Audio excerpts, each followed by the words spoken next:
On va jouer au jeu des 5 mots. Avant tout ça, c'est les infos.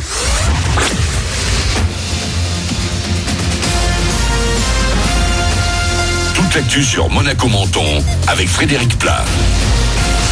Bonjour, la semaine va se terminer comme elle s'est déroulée dans l'ensemble, le plus souvent sous le soleil, à peine quelques passages nuageux dans l'après-midi et toujours beaucoup de douceur, jusqu'à 20 degrés cet après-midi.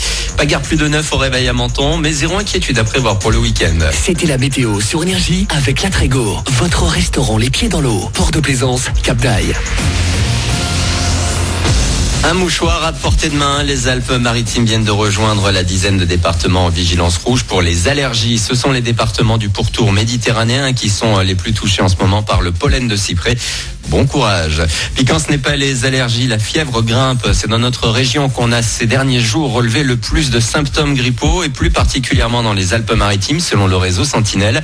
Comme Provence-Alpes-Côte d'Azur, l'Auvergne-Rhône-Alpes et les Pays de la Loire ne sont pas non plus épargnés. Également dans l'actu, les caprices de la météo et chez nous, des coups de mer qui sont de plus en plus forts et régulièrement victimes, notamment la plage du Monte Carlo Beach Club. Pour l'en protéger, un récifal est en train d'être construit. C'est une digue sous-marine qui permettra de casser les vagues, mais aussi d'accueillir des coraux. Elle fait 100 mètres de long sur 20 de large et se compose de 40 000 tonnes de roches venues d'une carrière de la Turbie. Si l'ouvrage fait bien son boulot, une plage naturelle en pente douce pourrait être créée l'année prochaine. Les Français toujours plus connectés, c'est ce qui ressort des chiffres de Médiamétrie sur la consommation d'Internet en France. Pour la première fois, la barre des 2 heures de connexion par jour a été dépassée. La moyenne monte même à 3 heures chez les moins de 35 ans, toujours plus nombreux à utiliser uniquement leur smartphone pour aller sur le net. Et ce n'est pas uniquement pour aller sur les réseaux sociaux. Les sites d'information et d'actualité sont de plus en plus consultés. Elle a retrouvé un fauteuil qu'elle connaît bien depuis un mois. Mel Bent tente de dénicher la perle rare dans la 9e saison de The Voice. Un exercice que la chanteuse a déjà apprivoisé dans la version Kids. Et pourtant, ça n'a rien à voir.